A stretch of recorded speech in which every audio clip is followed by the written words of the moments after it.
Welcome back to School of Calisthenics. We're going to take you through a beginner's bodyweight workout with Tim, Georgie and Jacko, wherever he is. We're going to show you 6 exercises using a portable pull-up rack set in 3 different positions. There's loads of different movements we can get involved in, so let's get going. So we're going to use a chin up, and we've got the rack set on its highest position, and we're going to use a band for the first exercise, then we're going to show you a couple of progressions on from there. So George just looped the band through, she's going to pull it down, feet are going to go in to support it. This chin up grip is taking its underhand position, nice and strong, and she's just going to drop in and then pull herself up to the top position. If you need more support, you can just use a thicker band, and we can just start to then feel that position, conscious that we are lowering down under control and we're not just allowing ourselves to go slack and fall into the bottom position. If we're feeling stronger, we can do this as well. We can just take our feet out of the band, slide it to the side, and we'll just get Georgie to show us a progression as she pulls through. And again, you've got an opportunity here to work that eccentric phase as you pull up and then lower yourself down on a control. Shows the eccentric one, Georgie. So she comes up and then she's just going to drop in nice and slow. She drops down into position. And that's our chin up progressions using a band or going through it with body weight only. Okay, going through the hanging leg raise. Tim's just going to hang from the bar. Make sure that his shoulders are active, so his ears lift up. And then from this active position, he's going to tuck the knees into the chest and lower back down. When he lowers down, he's lowering down nice and controlled. And if he wants to make it more challenging, from here he can extend the legs out and take them all the way up. And then back down again, lowering down nice and controlled to avoid any swinging in the bottom. The other thing you'll notice is he's looking forward the whole time. He's not letting the head fly all the way back. So that's your hanging knee raise or hanging leg raise. So first 2 exercises are done. Let's take it from the top level and drop it down to the halfway point. So we've lowered the beginner's rack to the middle height, and then we're going to go through some dips. So to begin with, just take a band, and as you place it across the 2 bars, first of all, pull it quite tight. Make sure that you've got a full palm grip over the top so that band isn't going anywhere. And then from there, we're going to get the knees into the band to support some of our body weight. From here, Jacko's just going to send the elbows back and the chest down, and then push back up to full extension at the top.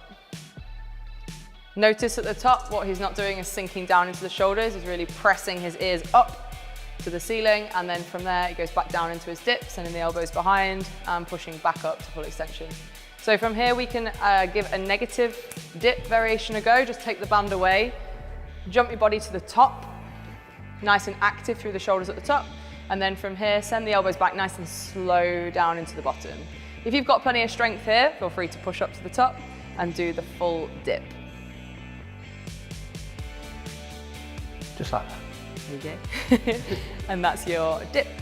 Right, so we're hanging out with Georgie on the beginner's rack at this 2nd level, where one of the great things I love about the versatility of this height is some of the rowing and pulling exercises that we can do, and you get to support yourself and build up some of that strength gradually rather than just constantly trying to do pull-ups when they feel too hard. So this is a great one where Georgie's going to use her feet to assist her and help get up for the pull-up. So all the same coaching cues apply, so the shoulders are going to be put into that active position. From there, she's going to drive the elbow down to the side. That's what's going to raise it up.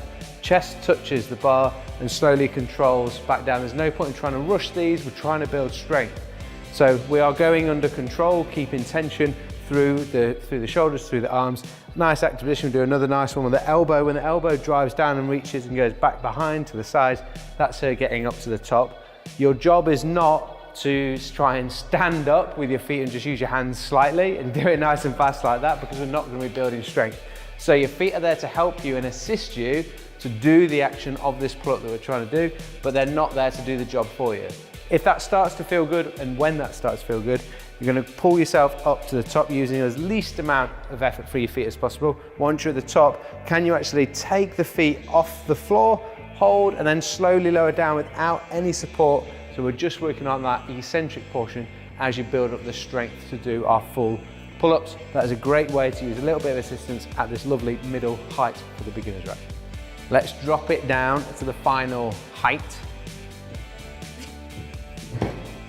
So we're down to the lowest side on the rack and we're going to go through some push-up variations. Jacko's going to take us through that now. And we're having an awesome time with it as well. So, yeah, this low height, one of the nice things about this position is, yes, it's down low, but if you think about where our hands are in relation to feet, they're slightly higher up, so the body angle is above horizontal, just making our push-up a little bit easier, and we can play with different hand positions in this shape. One of the things George is going to make sure she's doing is shoulder blades are nicely in place, so shoulder is not up by the ear. We've got, so not into that shrug position. We've got a nice active position through the shoulder blades.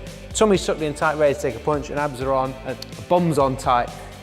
Imagining you've got a 50-pound note between your butt cheeks, those that are English, and it's a windy day and she doesn't want to lose that, so we're really clamping those glutes on. That's going to keep this in a nice straight line. So she's going to drop then down into a position where elbows stay close to the body, shoulders in a nice position, drives back up. So that's in a normal sort of position. We can explore with the hands a little bit wider and drive back up. We can explore the hands a little bit narrower, or even take them onto the side position, which you think what that is a lot more like that dip position we had earlier, but because we're horizontal, it's going to be a little bit easier. Feet supported on the floor, and it's nice because you're having to maintain a nice body position, so your core is working to maintain that trunk angle.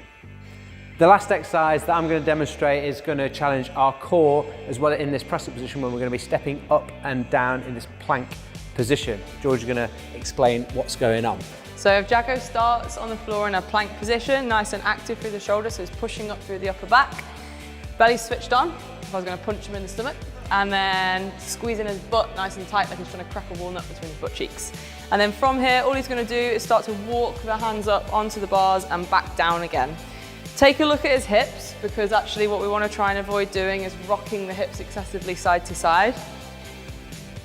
So instead, he's going to make sure he stabilizes his midline, controls his hips, moves his hands up and down onto the bars and back to the floor. And that's a fun plank step-up variation.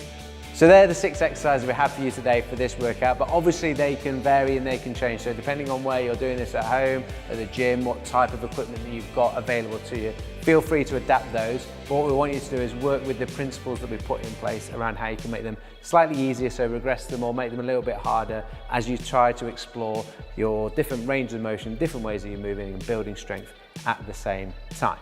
You've got a bit of freedom when it comes to reps and sets and how you structure a workout. You might want to do those as individual exercises, do 2 to 3 sets, work 6 to 10 repetitions in each of those, or you might superset them. So the 2 hanging ones from the bar, you might work through one exercise, do the pull-ups, and then go straight into the hanging leg raises with no rest, and you maybe give yourself 60 seconds after that.